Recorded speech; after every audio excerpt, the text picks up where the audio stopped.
সুপ্রিয় দর্শকবৃন্দ, আসসালামু আলাইকুম রহমতুল্লাহি ওয়া বারাকাতুহু। প্রীতীয় শুভেচ্ছা নেবেন, আশা করি সকলে ভালো আছেন। রাজনীতিতে একটি কথা খুবই প্রচলিত রয়েছে, সেটি হলো রাজনীতিতে শেষ কথা বলে কিছু নেই। তা যেন আরও একবার প্রমাণ করতে যাচ্ছে জাতীয় পার্টি। কেন বললাম কথাটি? এই যে ত্রয়োদশ জাতীয় সংসদ নির্বাচনে রাজনৈতিক দলগুলোর অংশগ্রহণে, যেটি আগামী মাসের 12 তারিখে নির্বাচনের সুনির্দিষ্ট তারিখ ঘোষণা করা হয়েছে। গতকালকে মনোনয়নপত্র প্রত্যাহারের শেষ দিন গেল। আজকে প্রতীক বরাদ্দ দিবে এবং আগামীকাল থেকে আনুষ্ঠানিক নির্বাচনী প্রচারণা শুরু হবে। জুলাই আগস্টের ছাত্র জনতার গণ অভ্যুত্থানে ক্ষমতাচ্যুত বাংলাদেশের বৃহত্তর রাজনৈতিক দল আওয়ামী লীগ রাজনীতির কর্মকাণ্ডের বাহিরে রয়েছে। এরকম একটি প্রেক্ষাপটে 12 তারিখে যে নির্বাচনটি অনুষ্ঠিত হবে, সেই নির্বাচনে ভোটের সাথে সাথে গণভোট যুক্ত করা হয়েছে। অর্থাৎ যে সংস্কার প্রস্তাব নিয়ে সাধারণ নাগরিকরা কি সংস্কারের পক্ষে না বিপক্ষে, ডক্টর ইউনূস সহ তার পুরো অন্তর্বর্তী সরকার এবং গণ অভ্যুত্থানের পক্ষের সকল রাজনৈতিক দল যখন এর পক্ষে প্রচারণা চালাচ্ছে এবং তারা বলছে যে এর পক্ষেই সবাইকে থাকা প্রয়োজন, কেন প্রয়োজন সেটাও তারা তাদের মতো করে সবাই নিজ নিজ ব্যাখ্যা দিচ্ছে, বলছে। ঠিক এর বিপরীত প্রান্তে দাঁড়িয়ে জাতীয় পার্টি বলছে যে আমরা গণভোটের বিপক্ষে, অর্থাৎ তারা না ভোট দিতে বলবে। তো বুঝতেই পারছেন যে এমনিতেই আওয়ামী লীগের সহযোগী হিসেবে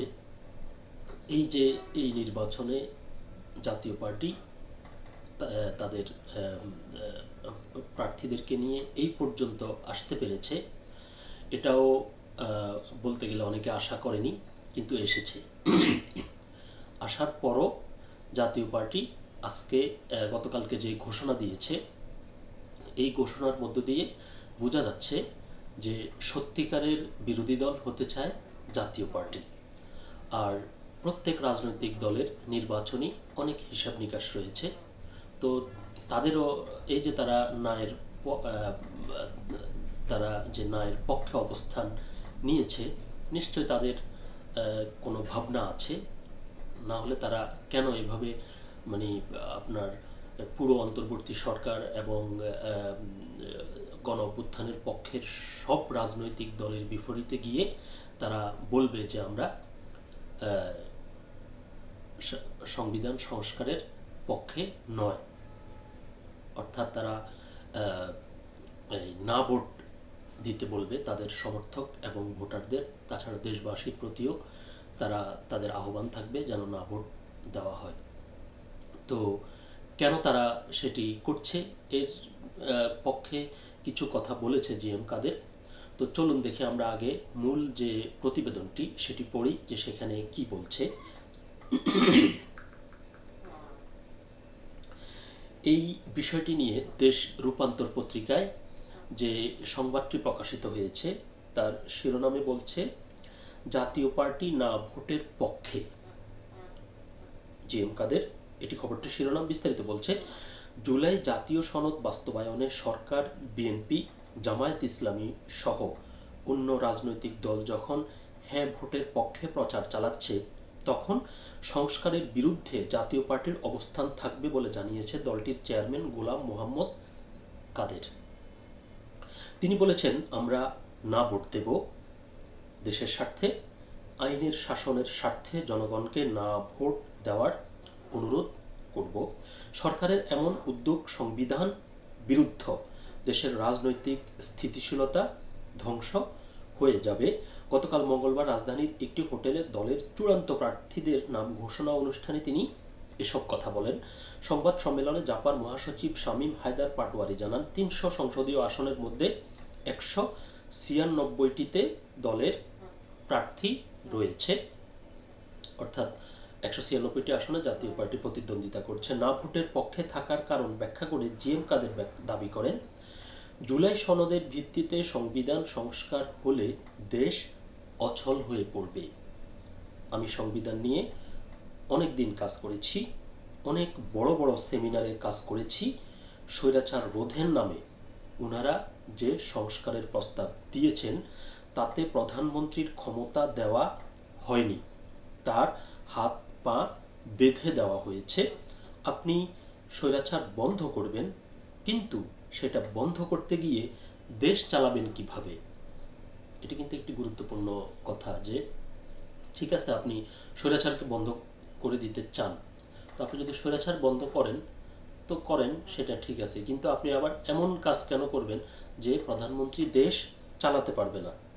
দেশ চালানোর ব্যক্তি ক্ষমতা দিতে হবে, ক্ষমতা না দিলে কোনোদিন দায়িত্ব পালন করতে পারবেন না। গণভোটে না ভোটের পক্ষে অবস্থান নেওয়ার জন্য জনগণের প্রতি অনুরোধ জানিয়ে জিএম কাদের বলেন, আমি বলতে চাই এই সংবিধান সংশোধন বেআইনি, অবাস্তব। এটা বাস্তবায়ন হলে দেশ ধ্বংস হয়ে যাবে, কোনো রকমের স্থিতিশীলতা থাকবে না, একটি সরকার 2 থেকে 3 দিনের মধ্যে পড়ে যাবে, আইন বাস্তবায়ন করা যাবে না, সংস্কার প্রস্তাবগুলো জনগণের পক্ষে নয় বলে দাবি করেন জিএম কাদের। অন্তর্বর্তী সরকার সাংবিধানিক সরকার নয় উল্লেখ করে জিএম কাদের বলেন, সংস্কার প্রশ্নে গণভোট সাংবিধানিক বিধান নয়, শুধু নির্বাচিত সংসদ সাংবিধানিক বিষয় পরিবর্তন করতে পারে। গণভোট কখন হবে, কিভাবে হবে সংবিধানে লিপিবদ্ধ আছে, যদিও বিদ্যমান সংবিধানে গণভোট করার সুযোগ নেই। তো এই যে তিনি যে কথাগুলো বললেন, সবসময় আমরা যে কোনো গণতান্ত্রিক রাষ্ট্রে যেটি দেখি সেটি হলো যে কোনো বিষয়ে সরকার যেটি বলবে বিরোধী দল তার সাথে দ্বিমত পোষণ করে এবং সে তার পক্ষে পাল্টা যুক্তি তুলে ধরে, এরপর সব কিছু বিচার বিশ্লেষণ করে জনগণ রায় দেয় যে কার কথা বেশি যৌক্তিক, জনগণ সেটি বিবেচনা করে রায় দেয়। তো এখন এখানে যে জামাত সহ তাদের যে 10 দলীয় জোট, সবাই ধারণা করছে যে বিএনপি ক্ষমতায় চলে আসার সম্ভাবনা সবচেয়ে বেশি, আর বিএনপি যদি ক্ষমতায় চলে আসে তাহলে জামাত নেতৃত্বাধীন জোট হবে বিরোধী দল। কিন্তু আরেকটি হিসাব, সেটি হলো যে আওয়ামী লীগ যেহেতু এই নির্বাচনে অংশগ্রহণ করার সুযোগ পাচ্ছে না, আওয়ামী লীগের বিশাল ভোট ব্যাংক রয়েছে। এখন আপনার এই যে অভ্যুত্থানের পক্ষের যে রাজনৈতিক দলগুলো বিএনপি সহ জামাত জোট, বিএনপি জোট এবং জামাত জোটের যত রাজনৈতিক দলগুলো রয়েছে, এরা সবাই আওয়ামী লীগের ভোট পাওয়ার জন্য বিভিন্ন রকম কথা বলছে। কিন্তু জাতীয় পার্টি আওয়ামী লীগ ক্ষমতায় থাকতে ছিল তাদের বলতে গেলে তাদের পক্ষের রাজনৈতিক শক্তি। তো হিসাব করলে যে জাতীয় পার্টি অর্থাৎ আওয়ামী লীগের লোকজন যদি চিন্তা করে যে মানে কারা আমাদের পক্ষের লোক, সেটি হিসাব করলে মানে হিসাবে কিন্তু অন্যান্য দল আসবে না, জাতীয় পার্টি আসবে। তো এখন এই যে জাতীয় পার্টি এভাবে সংবিধান সংস্কারের বিপক্ষে গেছে, তো ওই যে আওয়ামী লীগের ওই ভাবনাটা তারা মাথায় নিয়ে এটি করছে কিনা, এটি একটি বিবেচনার বিষয়। যে তাদের মূল টার্গেট হচ্ছে জাতীয় পার্টির যে ভোটগুলো এগুলো তো তারা পাবেই, আর বিএনপি কিংবা অন্য ভোট যেগুলো এগুলো তারা পাবে না, তাহলে তাদের টানতে হবে আওয়ামী লীগের ভোটার। এখন আওয়ামী লীগ তো এই সংবিধান সংস্কারের বিপক্ষে, আওয়ামী লীগের যে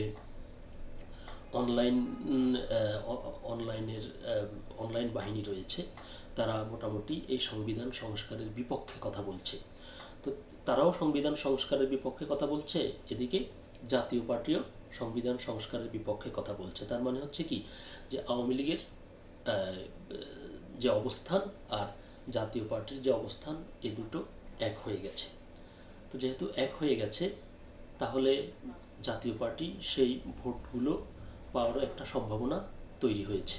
তো জাতীয় পার্টির নিজের ভোটের সাথে যদি আওয়ামী লীগের বেশিরভাগ ভোট তারা টানতে পারে বা নিতে পারে, সেক্ষেত্রে এটি কিন্তু জামাত নেতৃত্বাধীন যে জোট, তাদের বিরোধী দল হওয়ার পথে এটি বাধা হয়ে দাঁড়াতে পারে।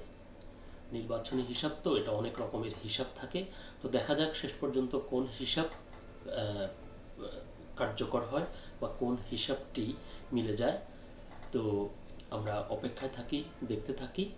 সকলে ভালো থাকবেন, সুস্থ থাকবেন। আল্লাহ হাফেজ।